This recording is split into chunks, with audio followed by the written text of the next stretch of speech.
ഈ ഒരു ഇഷ്ടമില്ല, സിനിമ വേണ്ട, എനിക്കത് ഞാൻ എൻ്റെ സ്വയം മനസ്സിൽ പഠിപ്പിക്കുക എന്നൊക്കെ വല്ലപ്പോഴും ലാലേട്ടനടുത്തൊക്കെ പറഞ്ഞിട്ടുണ്ടോ?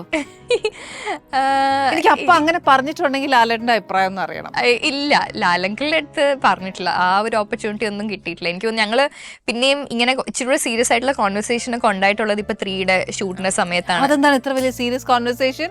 കാരണം നമുക്ക് പ്രായവും കുറച്ചുകൂടെ മാറി. ഇപ്പൊ ഞാൻ പറഞ്ഞ ആദ്യം കുഞ്ഞായിരുന്നു, പിന്നെ ഞാനൊരു ടീനേജർ ആയി, ഇപ്പൊ ഞാനൊരു അഡൽട്ട് ആയിട്ടാണ് ഞാൻ സംസാരിക്കുന്നത്. പല സ്റ്റേജസും ലാലേട്ടൻ കണ്ടോണ്ടിരിക്കും. And what was the advice he gave you? He actually, I don't think he's somebody who give you an advice. അങ്ങനത്തെ ഒരു മൂഡല്ല അങ്കിൾക്ക്. പിന്നെ എനിക്ക് അറിയായിരിക്കും പുള്ളി നമ്മളെക്കാൾ ചെറുപ്പമായിട്ട് സംസാരിക്കുകയും ഒക്കെ ചെയ്യുന്നതാണ്. അപ്പം നമ്മളൊരു സീരിയസ് ടോപ്പിക്കിലേക്ക് പോവെങ്കിലും നേരെ വന്ന് കുഞ്ഞു പിള്ളേർ സംസാരിക്കുന്ന പോലെ എന്തെങ്കിലും ആയിരിക്കും ലാലങ്കിള് പറയുന്നത്. അപ്പം അഡ്വൈസ് ആയിട്ടില്ല, പക്ഷെ ഇൻസ്പയർ ചെയ്ത ഒരുപാട് മൊമെന്റ്സ് ഉണ്ടായിട്ടുണ്ട്. അതായത് നമ്മളങ്ങനെ ഫുൾ സംസാരിച്ചില്ലെങ്കിൽ, അല്ലെങ്കിൽ ഇപ്പം ഞാൻ ആലോചിക്കും ആ സമയത്തൊക്കെ ഫാൽക്കെ അവാർഡ് കിട്ടിയ ഒരു ടൈമായിരുന്നു അങ്കിൾക്ക്. നമ്മൾ ദൃശ്യം 3 ഷൂട്ട് ചെയ്യുന്ന സമയത്ത് ഉറക്കവും ഇല്ല, റെസ്റ്റും ഇല്ല, ഒന്നുമില്ല.